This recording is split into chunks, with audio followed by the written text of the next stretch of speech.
अस्सलाम वालेकुम। आज हम बेसिक जस्ट कंप्यूटर का इंट्रोडक्शन और इंफॉर्मेशन टेक्नोलॉजी में किस तरह से हम इसको कवर करेंगे उस चीज़ के बारे में हमने लर्न करना है।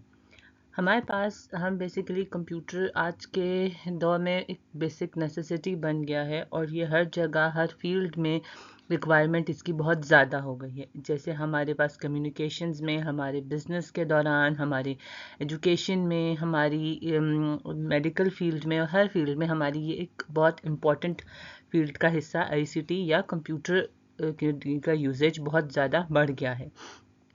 इसके अलावा हमारी जो इसकी एप्लीकेशंस की अगर हम बात करें, यानी ये कहाँ कहाँ यूज़ किया जा रहा है स्पेसिफिकली, तो हम ये देख सकते हैं कि हमारी बिजनेस एंड एंटरप्राइज सॉल्यूशन में ये बहुत ज़्यादा हेल्पफुल है।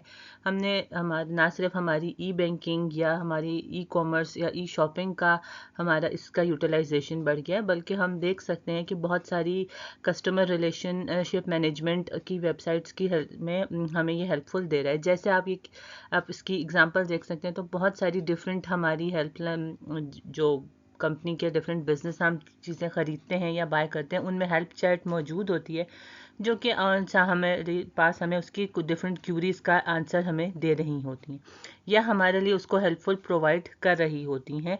सो हम उनके लिए इजीली अपने ही घर में अपने ईज़ ऑफ टाइम के साथ या अपनी आसानी से जब हमें फिजिबल रहता है, हम उस टाइम पर ओपन करते हैं और वहाँ से उनसे क्यूरीज पूछ सकते हैं। Some of the time nowadays they are based on AI technologies, यानी वो प्री डिसाइडेड हमें कोई आंसर्स दे रही होते हैं, या फिर हमें अगर वो रियल टाइम पे मौजूद होते हैं तो हमें यूजुअली 9 to 5 या 8 to 10 इस तरह के कुछ वर्किंग आवर्स में वो हमें आंसर हमें रिप्लाई कर देते हैं हमारी क्यूरीज का।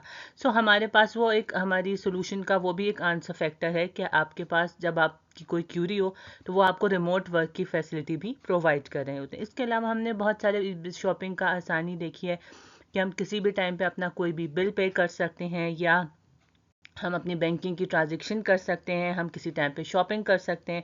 तो ये सारी की सारी चीज़ें हमारे लिए बेसिक हेल्पफुल में बहुत हमें हेल्प दे रही होती हैं। इसके बाद हमारे पास हम डिफरेंट वीडियो कॉन्फ्रेंसिंग या आपके पास ई कॉन्फ्रेंसिंग का सिस्टम है कि डिफरेंट प्लेटफॉर्म है, जूम, स्काइप जो नाउ अब टीम्स में कन्वर्ट हो गया है, गूगल मीट, वेबएक्स, इस तरह से बहुत सारे ऐसे प्लेटफॉर्म्स मौजूद हैं जो हमें वर्चुअल मीटिंग की सर्विसेज प्रोवाइड करते हैं और हम अपने बहुत आसानी से इंस्टेड के हम अपनी कॉस्ट बेयर करें और different travelling cost, staying cost, ये तमाम कॉस्ट को कट डाउन करते हुए हम अपने टाइमिंग्स को एडजस्ट कर सकते हैं और वो किसी भी दो कंट्रीज़ के बीच में, दो सिटीज़ के बीच में कोई भी दो प्रोफेशनल्स आपस में वीडियो कॉन्फ्रेंसिंग कर सकते हैं या पूरी टीम कॉन्फ्रेंस कर सकती है और हम अपना टाइम को सेव कर सकते हैं। इसके अलावा हमारे पास हमारी एजुकेशन फील्ड में रिक्वायरमेंट है। हमारी एजुकेशन में हमारे पास ना सिर्फ ये हमने फार फ्लंग एरिया जहाँ पर स्कूलिंग की सर्विसेज मौजूद नहीं है, वहाँ पर ये सर्विसेज में हमारी हेल्पफुल होते हैं कि हम ई लर्निंग कर सकें, ई स्कूल्स या वर्चुअल क्लासरूम्स ज्वाइन कर सकें। इसके अलावा हम खुद भी अपनी पाकिस्तान में या किसी भी एक कंट्री में रहते हुए इंटरनेशनल कोर्सेज को ज्वाइन कर सकते हैं और उनसे हम ईज़िली लर्निंग की जा सकती है। मोर ओवर हमारे पास ये कि आपके पास ये जो ई स्कूलिंग के सिस्टम है, आप इससे हर तरह के स्टूडेंट्स को कैटर कर सकते हैं। आपके एक टीचर मल्टीपल क्लासेस को एक टाइम पे पढ़ा सकते हैं, तो आपके लिए एजुकेशन फील्ड में भी ये बहुत ज़्यादा हेल्पफुल है। इसके अलावा हमारी रिसर्च बेस्ड जो हमारी टेक्निक्स होती हैं, जो प्रोफेशनल्स होते हैं या जो स्कॉलर्स हैं, आपके वो स्कॉलर्स इजीली अपने पास से different research papers, research articles अपनी सर्च कर सकते हैं, उन पे बेस्ड अपने एनालिसिस को फुलफिल कर सकते हैं। सो ये हमारी एजुकेशन फील्ड का भी एक मेजर हिस्सा बन गया है। इसके साथ साथ हम देख सकते हैं कि बहुत सारी ऐसी अब टेक्नोलॉजीज़ आ रही हैं जो स्टूडेंट्स को बेसिक बुक्स एंड कॉपीज़ के साथ साथ आपकी ये टैबलेट्स एंड इन गैजेट्स के साथ भी लर्निंग करना उतना ही मोर एफिशिएंट और मोर रिसोर्सफुल बता रही होती हैं। एंड टीचिंग साइड से अगर हम बात करें तो हमारे पास टीचिंग रिसोर्सेज के डिफरेंट वेबसाइट्स मौजूद हैं जो हमें बहुत सारे लेक्चर्स की आसानी दे सकती हैं। आपके पास इनकी कोर्सेज हो सकते हैं, ये हमारी अंडरस्टैंडिंग के लिए बहुत सारे ऐसे सर्विसेज प्रोवाइड कर रही हैं जिनके साथ हम ई लर्निंग ईजिली कर सकते हैं। देन हमारे पास हेल्थ केयर का टेक्नोलॉजी आ जाती है कि हेल्थ केयर में बहुत सारे ऐसे हमारे पास डॉक्टर हैं, ऐप्स हमारे पास आई हैं, टेली मेडिसिन हमारे पास हैं, आपके पास ऑनलाइन मेडिसिन की डिलीवरी है कि आप वहाँ से कर सकते हैं, आपको रियल टाइम डॉक्टर्स हैं जो आपको आपकी पेशेंट्स की केयर करने के लिए हर एवरी टाइम मौजूद हैं, जो sometimes paid and sometimes unpaid होते हैं, और वो आपको एग्जैक्ट रियल टाइम में आपकी मेडिसिन की प्रोवाइड से गाइडेंस करते हैं, आपकी हेल्थ के क्यूरीज का जवाब दे सकते हैं। और इसके साथ साथ जो एआई के साथ इंटीग्रेशन हो चुकी है, तो उसमें बहुत सारे ऐसे डॉक्टर्स हैं जो किसी एक दूसरे एरिया में स्टिल वर्क रहते हुए किसी दूसरे शहर, दूसरी कंट्री में आपकी ना सिर्फ ऑपरेशंस कर सकते हैं, बल्कि वो फुल टाइम डॉक्टर्स की टीम के साथ असिस्ट भी कर सकते हैं कि आपके साथ आपको किस तरह के पेशेंट की नीड की ज़रूरत है। अब बेसिकली हमारे पास कंप्यूटर के क्या प्रोसेस क्या होता है, तो हमने हमेशा कंप्यूटर को इनपुट देते हैं, यानी उसको कोई इंस्ट्रक्शंस दी जाती है, वो उसको प्रोसेस करता है और फिर वो उसका आउटपुट जनरेट करता है, हमारा कोई जो भी रिक्वायर्ड आउटपुट आ रहा है।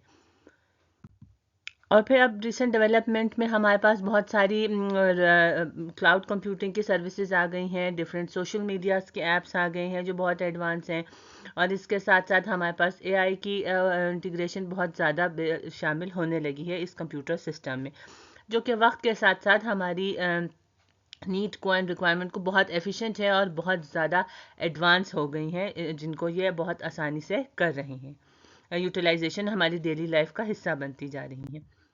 अब हमारे पास हम देख रहे हैं कि एनाटॉमी ऑफ कंप्यूटर या पार्ट्स ऑफ कंप्यूटर या कंपोनेंट्स ऑफ कंप्यूटर में हम देख सकते हैं कि हमारे कंप्यूटर हमारे पास दो हिस्सों में डिवाइड होता है, हार्डवेयर एंड सॉफ्टवेयर। आपके पास जो हार्डवेयर हैं वो हमारे पास एक्सटर्नल हार्डवेयर की डिवाइसेस हैं एंड इंटरनल हार्डवेयर की डिफरेंट डिवाइसेस हैं जो कि कंप्यूटर को अपनी प्रोसेस के लिए हेल्पफुल आती हैं। और सॉफ्टवेयर में हमारे पास system software and application software है। सिस्टम सॉफ्टवेयर हमारे पास सिस्टम को वर्केबल बनाने के लिए यूज़ होता है, और एप्लीकेशन सॉफ्टवेयर इसके डिफरेंट एप्लीकेशंस हैं जिनको हम यूज़ कर रहे होते हैं। हमारे पास हार्डवेयर की डिफरेंट टाइप्स आ जाती हैं, जिसमें हमारे पास माउस, कीबोर्ड्स हैं, डिफरेंट हार्ड डिस्क की स्टोरेज सिस्टम है, आपके पास ग्राफिक कार्ड, साउंड कार्ड हैं, आपके पास डिफरेंट रैम रोम है जो कि आपकी प्रोसेसिंग के लिए बेसिक रिक्वायरमेंट में ज़रूरत आती हैं। एक्सटर्नल हार्डवेयर सिस्टम्स में हमारे पास एक्सटर्नल हार्डवेयर सिस्टम की है वो तमाम सिस्टम्स हैं जो कि एक्सटर्नली कंप्यूटर के बाहर उनको इनपुट देने के लिए हम यूज़ कर रहे होते हैं, यानी उन्हें इंस्ट्रक्शंस देने के लिए हम यूज़ करते हैं। और इनमें से बहुत सारे आउटपुट्स हैं, ऐसी डिवाइसेस हैं जो आउटपुट के लिए भी यूटिलाइज की जा रही हैं, यानी ये कंप्यूटर्स के लिए एक्सटर्नली कंप्यूटर्स के साथ कनेक्ट होते हैं। जैसे माइक, हमारे पास माइक्रोफोन हमारी वॉइस इंस्ट्रक्शंस के लिए यूज़ होता है, कीबोर्ड और माउस हमें डिफरेंट इंस्ट्रक्शंस देने के लिए यूटिलाइजेशन होते हैं। मॉनिटर, हमारे पास डिफरेंट टाइप्स ऑफ मॉनिटर्स हैं जिनकी डिटेल आप अपनी गिवन चैप्टर से देख सकते होंगे।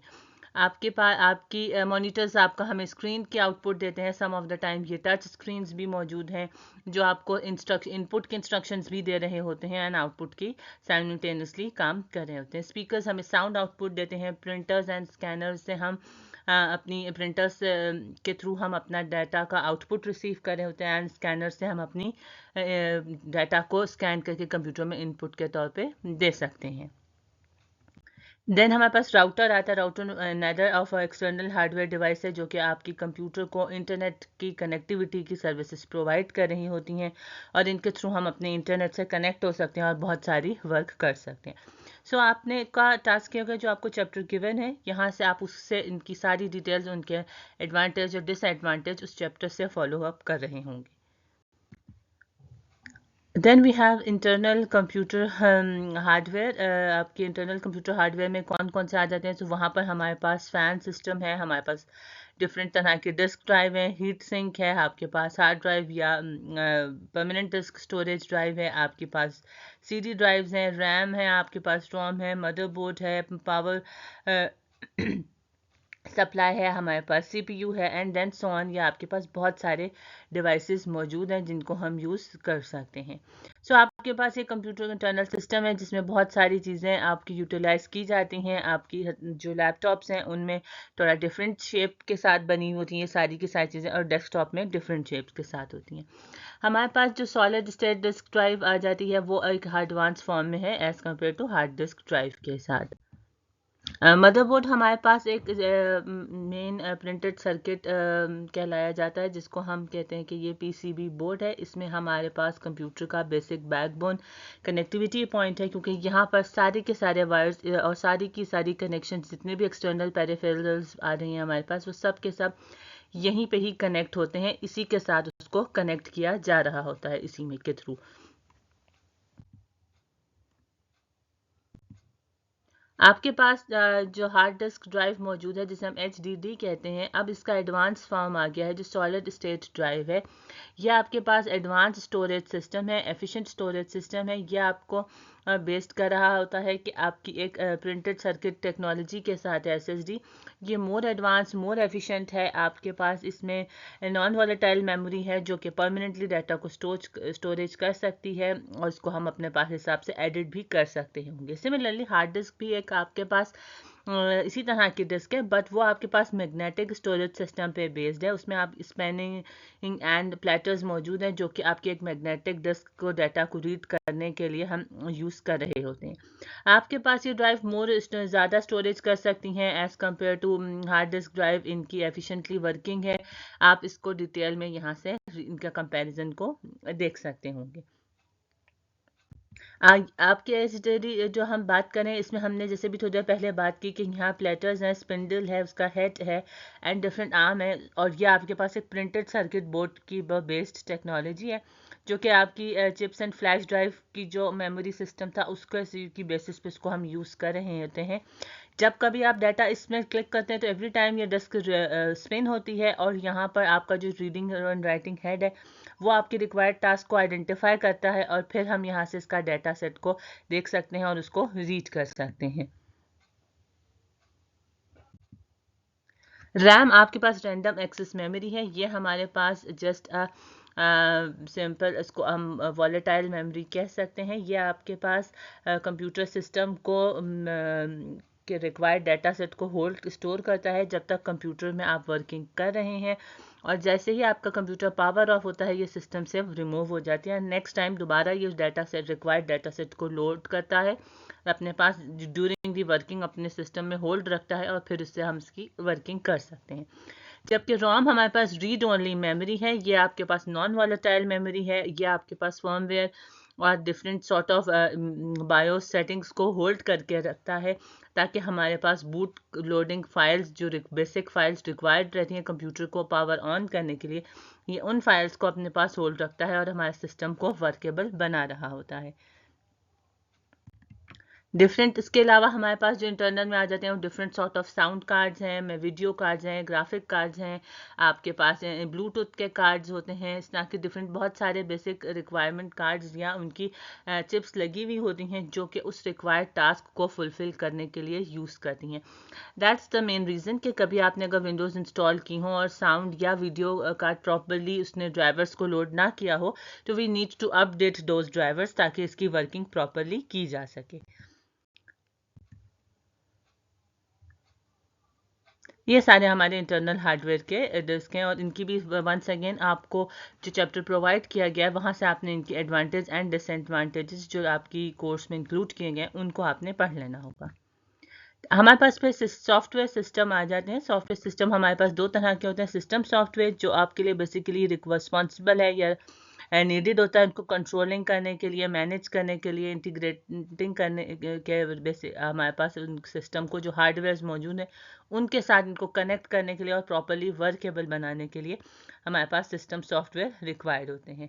ये आपके लिए आपको डिफरेंट आपकी ड्राइवर्स हो सकते हैं। इसमें हमारे डिफरेंट वो तमाम रिक्वायरमेंट्स जिनके साथ हमें कंप्यूटर को वर्केबल बनाने के लिए हम यूज़ कर रहे हैं, हम इनको यहाँ पे सिस्टम सॉफ्टवेयर के इनको कहते हैं। यानी इसका सिंपलेस्ट वर्ड में ये कंप्यूटर को वर्केबल बनाने के लिए हम इसे यूज़ कर रहे होते हैं।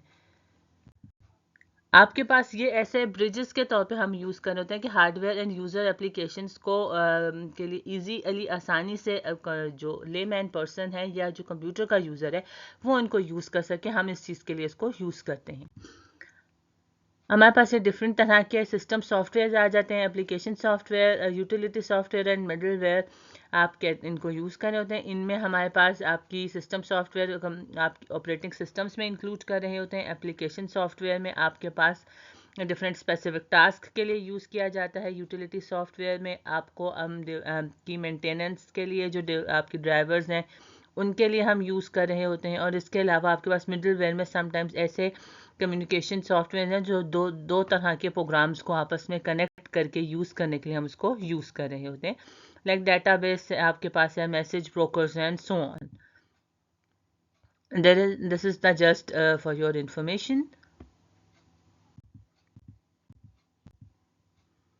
कंपाइलर्स आपके पास एक इस तरह का सिस्टम होता है जो डाटा को ट्रांसलेट करता है प्रोग्रामिंग लैंग्वेज को इनटू मशीन अंडरस्टैंडेबल कोड के साथ, और वो उसको यूज़ कर सकते हैं अपनी अंडरस्टैंडिंग के लिए। जैसे हम C++ या जावा में कोई कमांड लिखते हैं और आप उसको कंपाइलर कन्वर्ट करता है into the form of 0s and 1, और वो डाटा को फिर आपके पास डिस्प्ले दे रहा होता है। एप्लीकेशन सॉफ्टवेयर हमारे पास उस तरह के टास्क के लिए यूज़ होते हैं जो एक स्पेसिफिक गिवन रिक्वायर्ड टास्क होता है, हम उन चीज़ों के लिए इसको यूज़ कर सकते हैं। जैसे वर्ड, पावर पॉइंट, स्प्रेडशीट है, आपके पास डिफरेंट वीडियो ग्राफिक्स के डिफरेंट आ जाते हैं, आपके पास डिफरेंट साउंड के लिए हम यूज़ कर रहे होते हैं, आपके सोशल मीडिया के डिफरेंट एप्लीकेशंस हैं जो कि हम अपने सिस्टम में इंस्टॉल कर सकते हैं और उनको हम यूज़ किया जा सकता है। इनकी आपके पास लिमिटेशन आ जाती है कि एप्लीकेशन सॉफ्टवेयर आपकी अंडरलाइंग जो सिस्टम सॉफ्टवेयर उस पर डिपेंड कर रहा होता है कि वो उसके साथ कंपैटिबल है या नहीं। उसकी समटाइम्स अपडेट रिक्वायरमेंट्स चाहिए होती हैं। आपके पास अगर आपका हार्डवेयर इतना एफिशिएंट नहीं है या वो इनसफिशिएंट आपको उसकी सर्विसेज प्रोवाइड कराए तो आप अपने सिस्टम पे उसको इंस्टॉल नहीं कर सकते। फॉर एग्जांपल अगर किसी के पास ओल्ड सॉर्ट ऑफ पीसी है तो वो लेटेस्ट अपनी माइक्रोसॉफ्ट ऑफिस का लेटेस्ट वर्जन को इंस्टॉल नहीं कर सकता। सो उसकी कंपैटिबिलिटी का या उसके साथ कनेक्टिविटी का इशू जनरेट हो सकता है, जिसकी वजह से हम एप्लीकेशन सॉफ्टवेयर को अपना लेटेस्ट वर्जन अपने रिक्वायरमेंट के अकॉर्डिंगली इंस्टॉल नहीं कर सकते हैं।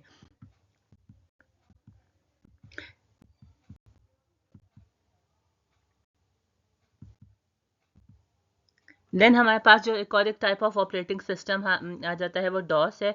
या आपके पास आपकी सिंगल टास्किंग के लिए या जस्ट सिंगल यूजर्स के कमांड लाइन सिस्टम के ऊपर बेस्ड टेक्नोलॉजी पर यह सॉफ्टवेयर है। इनिशियली डॉस इसका हमारा ही ऑपरेटिंग सिस्टम के तौर पे यूज़ होता था, बट नाउ डेज आप अगर अपने सिस्टम में कमांड प्रॉम्प्ट देख रहे हो तो वो डॉस का लेटेस्ट मॉडरेट वर्जन है जिनके थ्रू आप वर्किंग कर सकते हैं। या आपको टेक्निकल पर्सन जो कंप्यूटर की टास्किंग को बैक एंड से कंट्रोल करना चाहते हैं तो उसके लिए हम डॉस को यूटिलाइज आज भी कमांड प्रॉम्प्ट को यूज़ कर रहे होते हैं और उनसे हम टास्क को सॉल्व कर रहे होते हैं। इसमें सिर्फ ये कीबोर्ड की सपोर्टिव है, हमारे पास माउस के साथ प्राइमरी एज ए इनपुट के तौर पर हम उसको यूज़ नहीं कर सकते यहाँ पर। देन हमारे पास डिफरेंट आपकी कंप्यूटर की सोशल मीडिया की हैंडलिंग के लिए या आपके पास डिफरेंट आपकी रिक्वायरमेंट के लिए हम डाटा एनालिसिस के तौर पे भी हम इसको यूज़ कर सकते हैं। आपकी आपको आप अपनी कंप्यूटर सिस्टम में डाटा की रिक्वायरमेंट टास्क करने के लिए इसको रिसर्च बेस्ड सर्विसेज में हम इसको यूज़ कर सकते हैं। तो अभी जो हमने देख लिया था डिफरेंट पार्ट्स ऑफ कंप्यूटर आपकी या कंपोनेंट्स ऑफ कंप्यूटर ही की लिटिल बिट डिटेल्स मौजूद है, और यहाँ से आपने इसी सर्विसेज को अपने पास input devices and output devices में हम इसको डिवाइड करते हैं, जैसे अभी हमने थोड़ी देर पहले देखा है। आप यहाँ से अपनी उनकी details input devices and output devices के ऊपर डिटेल डिस्कशन आपके साथ ऑलरेडी हो चुकी है, और आप अपनी की जो चैप्टर है वहाँ से आप इन डिवाइसेस को डिटेल में देखेंगे, उनके यूजेज क्या हैं, उनकी एडवांटेज क्या है, उनके डिसएडवांटेज क्या है, जो आपको गाइड किया गया उसके अकॉर्डिंगली आपने इसको पढ़ना होगा। हमारे पास देन जो मेजर आता है वो सीपीयू हम जो कहते हैं वो सेंट्रल प्रोसेसिंग यूनिट है। सेंट्रल प्रोसेसिंग यूनिट मींस कि ये आपके पास ब्रेन ऑफ द कंप्यूटर है कि सारा कंप्यूटर का फंक्शन इसी के ऊपर बेस्ड हम कहते हैं कि ये आपका कंप्यूटर यहाँ से ही सारी टेक्नोलॉजी को यूज़ कर रहा होता है। जैसे हमारे पास इसमें एक मदरबोर्ड इम्पॉर्टेंट पार्ट है, तो मदरबोर्ड पे आपकी सारी की सारी प्रोसेसर्स हैं, आपके पास सारे हर तरह का वर्किंग कनेक्टिविटी उसी मदरबोर्ड के साथ कनेक्ट होता है और वर्किंग कर रहा होता है। इसी तरह से वो बैकबोन ऑफ द कंप्यूटर कहलाता है मदरबोर्ड, और ये आपके पास सेंट्रल प्रोसेसिंग यूनिट आपका ब्रेन ऑफ द कंप्यूटर कहलाता है, क्योंकि सारी की सारी वर्किंग या सिमुलेशंस और कैलकुलेशंस यहीं पे की जा सकती हैं। ये आपके बेसिकली 3 पार्ट्स में डिवाइड होता है। एक अरिथमेटिक लॉजिकल यूनिट, जो आपकी इसमें अरिथमेटिक कैलकुलेशन बेस्ड जितनी भी हमारे पास यहाँ पर एनालिसिस किए जा रहे होते हैं, यानी जो आपके पास एल्गोरिदम्स के ऊपर बेस्ड वर्किंग की जाती है, वो यहाँ पर हमारे पास ALU के ऊपर बेस्ड ये मौजूद होती हैं। जैसे फॉर एग्जांपल हमारे पास जितनी मैथमेटिकल कैलकुलेशंस आ रही हैं, वो आपकी इस सिस्टम ये वाला पोर्शन ऑफ द हार्डवेयर कर रहा होता है। आपके पास वीडियोग्राफिक गेमिंग परफॉर्मेंस के दौरान जितनी भी फिजिक्स की सिमुलेशन होती हैं, गेमिंग लॉजिक्स अप्लाई की जा सकती हैं, आपके पास वो इसी पे बेस्ड होती हैं। आपकी ड्यूरिंग द ब्राउजिंग सिस्टम आपकी वेब डाटा की स्क्रैपिंग है, आपकी जावा स्क्रिप्टिंग है, आपकी डिफरेंट सॉर्ट ऑफ हम एग्जीक्यूटिंग करते हैं यहाँ पर। इस चीज़ में आप जो यूज़ करते हैं, ये आपके पास सिर्फ और सिर्फ वेब ब्राउजिंग पे ही बेस्ड है, और हम यहीं से इसको ALU सिस्टम यानी अरिथमेटिक लॉजिक सिस्टम इसको यूज़ कर रहा होता है। देन कंट्रोल यूनिट है। कंट्रोल यूनिट आपके पास इनपुट एंड आउटपुट डिवाइसेस को कंट्रोल करता है, ये कोड को रीड करता है, इंस्ट्रक्शन को एग्जीक्यूट कर रहा होता है। आपके पास आपकी जो भी इंस्ट्रक्शंस गिवन होती हैं, उनको आपकी डिफरेंट मेमोरी सेल तक करता है, आपकी necessary data ALU and registers को प्रोवाइड करता है, ताकि वो आगे फर्दर प्रोसेस करे और हमारा रिक्वायर्ड आउटपुट का रिजल्ट को दे सके। यहाँ पर आपकी रजिस्टर जो है, ये डाटा को की रिक्वायर्ड नेसेसरी डाटा को स्टोर करता है प्रोसेस करने के लिए, ताकि जब कभी ALU एंड डिफरेंट इसको यूटिलाइजेशन कर रहे हैं, ये इन रजिस्टर्स के साथ उसको इसमें रिक्वायर्ड डाटा सेट लेता है और इसका डाटा सेट को यूटिलाइज कर रहा होता है।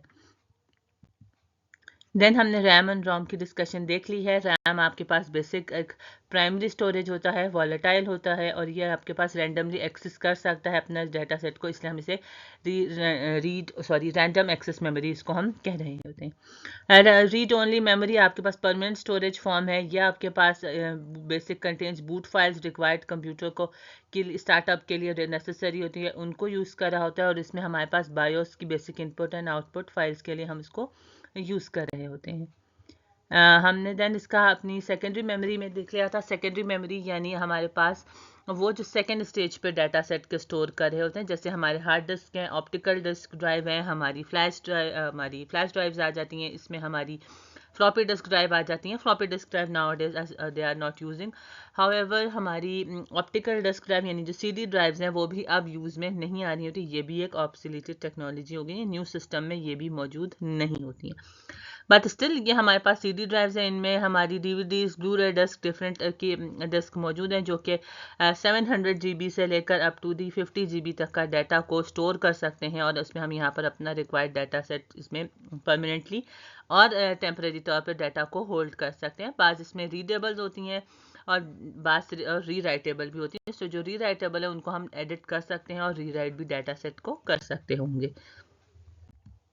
देन हमारे पास फ्लैश ड्राइव्स हैं। फ्लैश ड्राइव आपके पास जो फ्लैश मेमोरी सिस्टम है आपका प्रिंटेड सर्किट बोर्ड, उसके ऊपर बेस्ड टेक्नोलॉजी है ये। यहाँ पर आपकी इसमें भी डिफरेंट साइज मौजूद है, जिसे हम फ्लैश डिस्क को या USB कहते हैं, यूनिवर्सल सीरियल बस। ये एक सॉर्ट ऑफ पोर्ट का स्टाइल है, जिस या बस का जो डाटा सेट की ट्रांसफ़र के लिए यूज हो रहा होती हैं कंप्यूटर सिस्टम में, उस टेक्नोलॉजी के ऊपर बेस्ड है। और ये डाटा सेट आपकी डाटा को होल्ड करने के लिए या इसके डिफरेंट डाटा को फीड करने के एंट्री के लिए या ट्रैवलिंग के लिए इजीली यूज़ कर सकते हैं। इसके अलावा जो हमारे पास हम USB कहते हैं, बेसिकली ये एक पोर्ट है कंप्यूटर में, जिसके थ्रू डिफरेंट कनेक्टिविटीज़ होती हैं।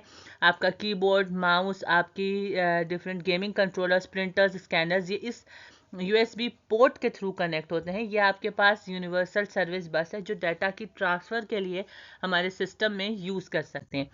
यहाँ पर हमारे डिफरेंट सॉर्ट ऑफ पोर्ट्स मौजूद हैं, जो वक्त के साथ चेंज करती गई हैं। इनमें डाटा सेट की ट्रांसफ़र का साइज़ और इनकी स्पीड का पे फ़र्क पड़ा है। अब हमारे पास टाइप C है, जो कि मोस्ट फास्टेस्ट चार्जिंग का सिस्टम है और जिनको हम यूज़ कर रहे होते हैं। ये डिफरेंट सिस्टम इनिशियली आपकी जो एक्सटर्नल डिवाइसेस हैं, उनके लिए ये यूज़ आ रही थी, और उनमें डिफरेंट तरह के सिस्टम्स मौजूद हैं जिनको हम यूज़ कर सकते हैं। यही सारी की सारी चीज़ें हमारे मोबाइल चार्जर्स में भी यूज़ करते हैं और इसीलिए ये हमारे पास fast chargers and slow charging की हमें सिस्टम दे रहे होते हैं। देन हमारे पास सॉलिड स्टेट डिस्क ड्राइव आ जाती हैं कि हमने डिस्क ड्राइव्स की डिटेल देख ली है। ये आपके पास सॉलिड यानी हार्ड डिस्क की डिफरेंट वर्जन्स हैं जिनकी डिटेल हमने ऑलरेडी डिस्कस कर ली है।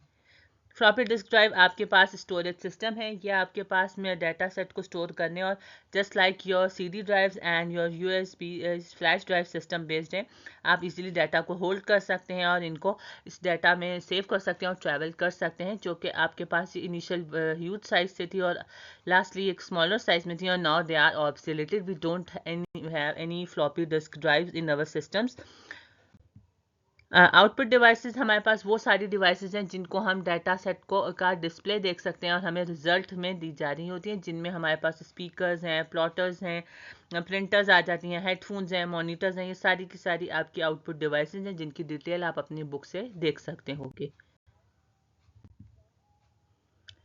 हमारे पास ऑपरेटिंग सिस्टम दो तरह के आते हैं जिनमें डाटा को रीड करने या डाटा को मैनेज करने के लिए, मॉडिफाई करने के लिए या सिस्टम को कंट्रोल करने के लिए हम अपने ऑपरेटिंग सिस्टम को यूज़ कर रहे होते हैं। इनमें हमारे पास डिफरेंट तरह के आ जाते हैं। आपके पास यूज़र इंटरफेरेंस जो बनती है वो आपके पास कमांड लाइन है, यानी ये सिंपली कमांड बेस्ड सिस्टम है। जस्ट लाइक आप डाटा को यहाँ पर एंटर करते हैं अपनी with the help of your keyboard और अपना सिस्टम को कंट्रोल और वर्केबल बनाया जाता है। इसके बाद हमारे पास नेक्स्ट आ जाता है हमारे पास ग्राफिकल यूज़र इंटरफेरेंस, यानी ये आपके पास मोर यूज़र फ्रेंडली सिस्टम है। यहाँ पर आप कंप्यूटर को with the help of mouse and keyboard दोनों से कंट्रोल कर सकते हैं। इसमें हमारे पास डिफरेंट ग्राफिक के आइकॉन्स हैं, आपके पास सिंबल्स हैं, आप उनको देख सकते हो और उनके साथ कंप्यूटर कर सकते हो। इसकी एग्जांपल हमारे पास हमारी करंटली वर्किंग विंडोज सिस्टम है या एप्पल के वर्किंग सिस्टम है, जिनके थ्रू हम आसानी से कंप्यूटर्स को कंट्रोल किया जा सकता है। कमांड लाइन सिस्टम में सिंपली आपके पास एनालिस्ट या टेक्नीशियंस के लिए ज़्यादा वर्किंग रहता है, जब हाउएवर जो हमारे ग्राफिकल यूज़र इंटरफेरेंस है यानी GUI वो हमारे पास एक मोर यूज़र फ्रेंडली हमारे पास आते हैं। इसके बाद जो हमारे पास नया वर्किंग सिस्टम आता है वो हमारे पास डायलॉग बेस्ड यूज़र इंटरफेरेंस है, यानी ये ह्यूमन की वॉइस कमांड के साथ आप इसको मॉडिफाई कर रहे होते हैं। जस्ट लाइक आपके यहाँ पर घरों में हम सिरी का सिस्टम देख रहे हैं या आपके पास वॉइस ओवर गूगल वॉइस का सिस्टम है। आप इसको अपनी वॉइस के कमांड के साथ देते हैं कि आपकी ओपन दी लाइट्स में, for example tell me the address location के लिए, व्हाट इज़ द टेम्परेचर पूछने के लिए, या आप अपनी स्विच के ऑन एंड ऑफ लाइट्स को लिए इनको अपने, अगर आपका हाउस में कंप्यूटराइज सिस्टम इंटीग्रेटेड किया गया है तो आप इनकी वॉइस कमांड के साथ इनको देख सकते होंगे। ये ह्यूमन के साथ रिएक्ट कर सकती हैं, यानी इंटरेक्शन के तौर पे हम इसको यूज़ कर सकते हैं, जिसकी एग्जांपल अमेजोन की एलेक्सा है, गूगल की है, एप्पल सिरी है, माइक्रोसॉफ्ट का कोर्टाना है और इस तरह के बहुत सारे ऐसे सिस्टम बेस्ड हैं जो ह्यूमन वॉइस के साथ रिकग्नाइज है। आप अपने वॉइस को रजिस्टर करवाते हैं इनके साथ और फिर इन इंस्ट्रक्शंस दी जाती हैं। जेस्चर बेस्ड सिस्टम हमारे पास वो सिस्टम है जो ह्यूमन इंटरेक्शन की और हैंड मूवमेंट के साथ या फीट मूवमेंट या हेड मूवमेंट के साथ जो ह्यूमन जेस्चर को रीड करते हैं और उनके साथ इंटरेक्ट करते हैं। जस्ट लाइक आपके computer camera, mobile camera system में पाम को रीड करके पिक्चर क्लिक करने का है। बहुत सारी मूवमेंट आपके पास लाइट्स की on end of human movement के साथ आती हैं। बहुत सारी कार्स में उन्होंने अपनी बैक जो कैरियर लोडिंग एरिया है उसकी को ओपन एंड क्लोज करने के लिए आपको वो फुट जेस्चर को रीड कर रहा होता है। इस तरह से हमारे पास स्वाइपिंग का सिस्टम है कि हम उसको ह्यूमन की स्वाइप करके चीज़ों को क्लॉकवाइज और एंटी क्लॉकवाइज वॉल्यूम को इंक्रीज या डिक्रीज कर सकते हैं। देन हमारे पास कंप्यूटर का इनिशियली हमने ब्रीफ हिस्ट्री देख ली थी कि आपके पास ये बहुत 20वीं सेंचुरी से पहले वर्ल्ड वॉर के डेवलपमेंट के दौरान कंप्यूटर्स को इन्वेंट हुआ था और वो बहुत सारे कंप्यूटर स्टेजेस को कन्वर्ट करके आप आज की लेटेस्ट टेक्नोलॉजी पे हमारे पास बेस्ड है। हमारे पास माइक्रो कंप्यूटर्स आ जाते हैं जो पर्सनल कंप्यूटर्स हैं, small home user friendly computers हैं। हमारे जनरल घरों में इसी तरह के कंप्यूटर्स मौजूद हैं। वर्क स्टेशन इसके कंपैरिजन में मोर पावरफुल सिस्टम्स हैं। इनमें मल्टी स्क्रीन्स की फैसिलिटी मौजूद होती है और ये हाईली प्रोफेशनल स्किल इनमें यूटिलाइज कर सकते हैं क्योंकि इनमें हैवीली स्ट्रॉन्ग प्रोसेसर्स यूज़ किए जाते हैं। देन हमारे पास डिफरेंट सॉर्ट ऑफ लैपटॉप्स हैं, आपके पास नोटबुक्स हैं ये सारे के, या स्मार्टफोन्स हैं। ये सारे हमारे बेसिक कंप्यूटर्स हैं जो हमारी डेली लाइफ में हम इसको यूज़ करते हैं। आपके पास टैबलेट कंप्यूटर्स हैं, स्मार्टफोन्स हैं, मोबाइल डिवाइसेस हैं जो gradually one after another technology की एडवांसमेंट के साथ बनाई गई हैं और ये लेटेस्ट टेक्नोलॉजी को रीड करती जाती हैं।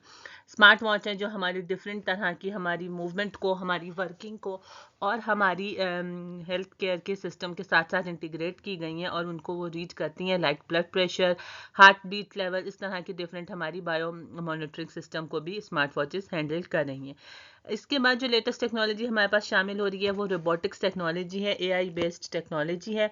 ये आपकी डिफरेंटली हमारे सिस्टम को मोर एडवांसमेंट की तरफ लेके जा रही हैं, मोर एरियाज़ को इस तरह से हैंडल करते हैं कि वो हमारी लेस हमारी लाइफ को डिफ़िकल्ट करे, ये हमारे लिए ईज़ ऑफ लाइफ में इंटीग्रेट कर रही हैं। देन हमारे पास जो आ जाती हैं वो mini computers, mainframes and supercomputers. They are more powerful और मल्टीटास्किंग कंप्यूटर्स हैं, जिनमें जैसे मिनी कंप्यूटर्स हमारे 10 to 100 ऑफ यूज़र्स के साथ वर्किंग करवा रहे होते हैं। इसके अलावा मेन फ्रेम कंप्यूटर्स हमारे पास मोर लार्जर ऑर्गेनाइजेशंस में आती हैं, जहाँ पर हंड्रेड्स और थाउजेंड्स ऑफ साइमल्टेनियसली डाटा का वर्केबल आ रही हैं। हमारे सुपर कंप्यूटर्स जैसे हैं ये हमारी different sort of climatic research system है, हमारी क्वांटम फिजिक्स के लिए, हमारे डिफरेंट डाटा सेट को होल्ड करने के लिए, जिस तरह के गूगल ड्राइव्स हैं, क्लाउड स्टोरेज में, इस तरह के सिस्टम में हम इनको यूज़ कर रहे होते हैं। And then we have different sort of computer viruses. Computer virus की इनिशियली हमारे पास 1980s के दौरान इनिशिएट किया गया था और जिसका मेन मकसद जो था वो आपकी बूट सेक्टर ऑफ सेक्टर की ड्राइव्स को हिट करने के लिए यूटिलाइज किया गया था। इसमें हमारे पास वायरस आ जाते हैं जो कि आपके पास किसी भी फाइल के साथ अटैच होते हैं और वो टारगेटेड कंप्यूटर को डैमेज कर सकते हैं। ईमेल वायरसेस आपके ईमेल के थ्रू ट्रैवल किया जाता है और आपकी ईमेल में विक्टिम्स की ईमेल से कनेक्ट होकर उसकी कनेक्टिविटी तमाम मौजूदा उसमें ईमेल एड्रेस जो मौजूद है वो उनके पास डाटा सेट को ट्रांसफ़र कर देता है। समटाइम्स कॉन्शियसली होता है और समटाइम्स अनकॉन्शियसली भी ये चीज़ें हमारे पास ट्रांसफ़र हो जाती हैं। देन टॉर्जन है, टॉर्जन आपके पास एक ऐसा स्ट्रॉन्ग प्रोग्राम है जो क्लेम करता है कि ये बेसिकली अपना ओरिजिनल प्रोग्राम है, बट ये बैक एंड पे तो इस तरह का वायरस है, इस तरह का सॉफ्टवेयर है जो कि उसके डाटा सेट को जो हमारी हार्ड डिस्क में सेव रहता है उसको इरेज कर देता है और उसके बाद ये हमारे कंप्यूटर ड्राइव को हार्ड डैमेज कर देता है। देन वॉर्म्स हैं, वॉर्म्स आपके पास आ जाते हैं जो आपकी नेटवर्किंग सिस्टम है उसको डैमेज करने के लिए यूज़ किए जाते हैं। अगर आपके पास वॉर्म एक कंप्यूटर सिस्टम में मौजूद होगा तो उसमें मौजूद तमाम नेटवर्क्स में जितने भी कंप्यूटर्स कनेक्ट होंगे उनको डैमेज ये कर रहा होता है। आपके पास किस तरह से ये डैमेज करते हैं, ये हमारी स्पैम ईमेल्स के थ्रू आ जा सकते हैं। इंस्टेंट मैसेजेस में कोई ऐसा लिंक हो जिसमें आपने क्लिक किया हो, आप उसके थ्रू देख सकते हैं। हमारे पास फाइल शेयरिंग सिस्टम में आ जाती हैं, हमारे पास फेक एंटीवायरस में आ जाते हैं, अनपैच्ड सॉफ्टवेयर्स में यानी थर्ड पार्टी सॉफ्टवेयर से डाउनलोड करें वहाँ से आ जाते हैं। इन्फेक्टेड हार्डवेयर में हम कोई ऐसा ड्राइव यूज़ हो जिसमें हमारी वायरस वाली यूएसबी हो, उसके थ्रू भी हम इसको ट्रांसफ़र कर सकते हैं। देन हमारे पास हम इसको इनकी वर्किंग किस तरह से डिटेक्ट की जा सकती हैं। हमारी स्लो परफॉर्मेंस आ जाती है, कंप्यूटर फ्रीज या क्रैश होने लगता है, फाइल्स मिसिंग या रेप्लिकेट होने लगती हैं या न्यू फाइल्स जनरेट हो जाती हैं, हमारे हार्डवेयर के साथ वर्किंग प्रॉब्लम करता है और computer automatically self working start कर देता है यहाँ पर। सो अब आप इसको अवॉइड करने के लिए क्या है कि हमें एक स्ट्रॉन्ग एंटीवायरस को इंस्टॉल करना चाहिए। आपके पास किसी भी न्यू सॉफ्टवेयर में या न्यू प्रोग्राम इंस्टॉल करने से पहले उसको स्कैनिंग करें। आपके पास किसी भी फाइल या कोई भी लिंक पे क्लिक करने से पहले हमारे पास से हम उसको आइडेंटिफाई करें और उसको ट्रस्टवर्दी लिंक्स को ही सिर्फ ओपन किया जा सके और अपने डाटा सेट का हर सूरत में एक बैकअप बनाएं ताकि हम उसके साथ इसको कनेक्ट कर सकें और in case of loss of data हम उसको हैंडल किया जा सकता हो। हमारे पास लेटेस्ट हमने बात इनिशियल में देख ली कि ई कॉमर्स, ई बैंकिंग, ई बुकिंग का डिफरेंट सिस्टम अभी हमारी लाइफ का हिस्सा बनता जा रहा है। हाँ, देन हमारे पास जो अब इस एडवांसमेंट के साथ जो हमें इशू आते हैं ये साइबर सिक्योरिटी थ्रेट्स का इशू, यानी हमारे पास अब ये हमारी डाटा सीक्रेसी का इशू, हमें बहुत सारे इशू फेस करने पड़ते हैं जिसमें हमारी डाटा की ट्रस्टवर्दी, हमारे पर्सनल इंफॉर्मेशन बहुत ज़्यादा ब्रीच हो सकती है थ्रू दी मैलवेयर्स और एनी सॉर्ट ऑफ थिंग्स जो हमने आगे जाके डिस्कस कर लेंगे। इनके थ्रू हमें ये बहुत मसला हो सकता है और हमें साइबर थ्रेट एंड सिक्योरिटीज़ का एक मेजर इशू फेस करना पड़ रहा है। देन हमने यह देखी कि हमारी इसके आईसीटी और टेक्नोलॉजीज़ के साथ वर्ल्ड की कनेक्टिविटी बहुत स्ट्रांग हो गई है। हम अपनी इजीली एक दूसरे के साथ कनेक्ट कर सकते हैं, अपनी आइडियाज़ को फ्लोट कर सकते हैं, शेयर कर सकते हैं। दैट्स वाई कि एक ये वेब लाइक कनेक्टिविटी हमारे पास इस डिजिटल एज में बनती जा रही है। मोर फ्यूचर ट्रेंड्स में हमारे पास एआई इंटीग्रेशन, मशीन लर्निंग की ट्रांसफॉर्मेशन है। हमारे पास डिफरेंट टेक्नोलॉजीज़ का इजीली आसानी से कनेक्टिविटी आ रही है और हम उसके साथ बहुत आसानी से इसको देख सकते हैं और उनको अपनी डेली लाइफ में कनेक्ट किया जा सकता है।